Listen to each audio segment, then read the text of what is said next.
हमारे पास कक्षा 10 का हिंदी का यूपी बोर्ड द्वारा जारी ऑफिशियल मॉडल पेपर है। 2023 से 24 का है, आप देख सकते हैं। ये यूपी बोर्ड द्वारा जारी किया गया है। और आइए देखते हैं इसमें कौन कौन से क्वेश्चन दिए हुए हैं। तो बिल्कुल इसी तरह का आपका 2024 बोर्ड परीक्षा में क्वेश्चंस आएंगे। क्वेश्चन डिफरेंट हो सकते हैं लेकिन पूरा पैटर्न यही रहने वाला है। सबसे पहले 20 बहुविकल्पी क्वेश्चंस दिए हुए हैं जिन्हें OMR सीट पर आपको करना है। जानते होंगे सब, गोला बनाना रहता है। तो क्वेश्चन देखते हैं। पहला क्वेश्चन दिया हुआ है, बाबू गुलाब राय किस युग के लेखक हैं। फिर अगला क्वेश्चन है दूसरा, चिंतामणि किस विधा की रचना है। फिर तीसरा है, गबन किसकी रचना है। गबन मुंशी प्रेमचंद की है। फिर शुक्ल युग की समयावधि है। नीड़ का निर्माण फिर किस विधा की रचना है, आत्मकथा है ये। फिर है, प्रिय प्रवास किस युग की रचना है, ये आपको बताना है। फिर क्वेश्चन 7 दिया हुआ है, मधुशाला किसकी रचना है। मधुशाला हरिवंश राय बच्चन की है। फिर भारत भारती किसकी रचना है, भारत भारती मैथिली शरण गुप्त की रचना है। फिर क्वेश्चन 9 दिया हुआ है, आधुनिक काल कब से कब तक है। फिर है, मतिराम किस युग के कवि हैं। फिर हास्य रस का स्थायी भाव है, हास है। क्वेश्चन 12 देखिए दिया हुआ है, अलंकार इसमें दिया हुआ है, आपको बताना है कौन सा अलंकार है। सोहत ओढ़े पीत पट श्याम सलूने गात, मनो नीलमणि शैल पर आतप पर्यो प्रभात प्रकाश, ये जो आपको दिया हुआ है इसमें बताना है। क्वेश्चन 13 दिया हुआ है, रोला छंद में कुल कितने चरण होते हैं, ये आपको बताना है। फिर है 14 वाला, आकर्षण शब्द में किस उपसर्ग का प्रयोग किया गया है।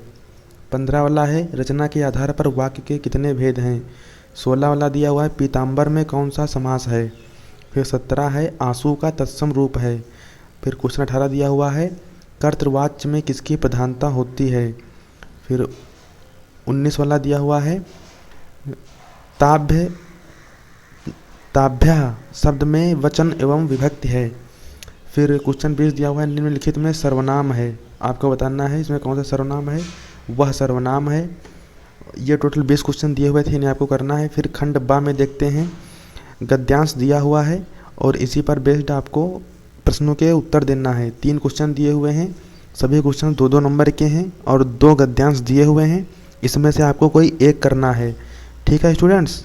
ये आप देख सकते हैं, ये ममता वाले चैप्टर का है और ये पहला वाला एक दिया हुआ है। छोटे छोटे से क्वेश्चन हैं, आपको ये करना है। फिर पद्यांश इसी तरह से दिया होता है, ये भी 6 नंबर का है। 3-3 क्वेश्चन इसमें भी दिए हुए हैं, ठीक है। तो इन्हें भी आपको करना है। ये 3 क्वेश्चन दिए हुए हैं, 2-2 नंबर के हैं और इनके आपको आंसर देना है, इसमें से कोई एक करना है। फिर इसके बाद में संस्कृत को देखते हैं। ये संस्कृत गद्यांश दिया हुआ है, 2 गद्यांश दिए हुए हैं, आपको किसी एक का संदर्भ सहित हिंदी में अनुवाद करना है। ये 5 नंबर का है, 2 नंबर का आपका संदर्भ है और 3 नंबर का हिंदी में अनुवाद है। फिर संस्कृत में पद्यांश दिया होता है, पद्यांश भी आपका 5 नंबर का होता है, हिंदी संदर्भ सहित हिंदी में अनुवाद जो करना है, 2 नंबर का संदर्भ और 3 नंबर का हिंदी में अनुवाद। फिर आइए आगे देखते हैं, क्वेश्चन नंबर 5 दिया हुआ है, अपने पठित खंडकाव्य के आधार पर निम्नलिखित प्रश्नों में से किसी एक का उत्तर दीजिए। खंडकाव्य दिए हुए हैं, इसमें से किसी एक का उत्तर देना है, केवल एक ही करना है इसमें से। 3 नंबर का ये दिया हुआ है, आपके ज़िले में जो भी पढ़ाया जाता है वो आपको करना है। जैसे हमारे वहाँ जय सुभाष पढ़ाया जाता है, तो देखिए जय सुभाष में क्वेश्चन दिया हुआ है, जय सुभाष खंडकाव्य के आधार पर नायक का चरित्र चित्रण कीजिए। और इसी में दूसरा दिया हुआ है, जय सुभाष खंडकाव्य के प्रथम सर्ग का कथानक लिखिए। तो इसमें से कोई एक ही आपको करना है, चाहे आप जय सुभाष खंडकाव्य में चाहे नायक का चरित्र चित्रण कीजिए और चाहे प्रथम सर्ग का कथानक लिखिए, कोई एक ही करना है बस। फिर आइए आगे देखते हैं। फिर लेखकों, दिए गए लेखकों में से किसी एक का जीवन परिचय देते हुए उनकी एक प्रमुख रचना का उल्लेख कीजिए। 5 नंबर का है, इसमें लेखक दिए हुए हैं डॉक्टर राजेंद्र प्रसाद, डॉक्टर जयशंकर प्रसाद और आचार्य रामचंद्र शुक्ल जी। 3 में से कोई एक ही का करना है। और फिर इसी प्रकार से कवि दिए हुए हैं, कवि में से किसी एक ही का जीवन परिचय लिखना है। गोस्वामी तुलसीदास, सुमित्रानंदन पंत, महाकवि सूरदास, इसमें से कोई एक ही आपको करना है।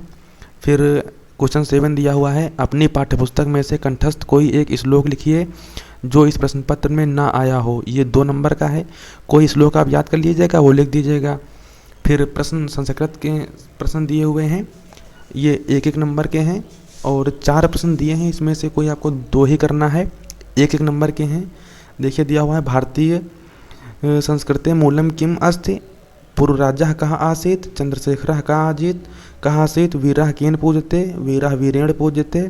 तो आपने इसमें से जो आपको अच्छे से आ रहे हो, छोटे छोटे से हैं, आप कर लीजिएगा। फिर क्वेश्चन नंबर 9 देखते हैं।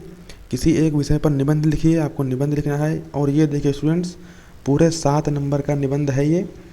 तो इसमें से 4 टॉपिक दिए गए हैं, कोई आपको एक ही करना है। अच्छे से आप 4-5 पेज का निबंध लिख दीजिएगा, मैक्सिमम 4 पेज बहुत है, 3 से 4 पेज आपको नंबर मिल जाएंगे। कोशिश कीजिएगा जितना अधिक हो सके उतना लिखिएगा। पर्यावरण संरक्षण के उपाय, आतंकवाद कारण एवं निवारण, जनसंख्या लाभ हानि, नारी सशक्तिकरण। तो ये टॉपिक दिए हुए इनमें से आपको कोई ये करना है। पढ़ा होगा आपने, आराम से लिख लेंगे किसी एक पर। फिर आगे दिया हुआ है पत्र आपको लिखना है। अपनी विशेष रुचियों का उल्लेख करते हुए अपने मित्र को एक पत्र लिखिए। ये 4 नंबर का है, 2 दिए हुए हैं, इसमें से कोई एक आपको करना है।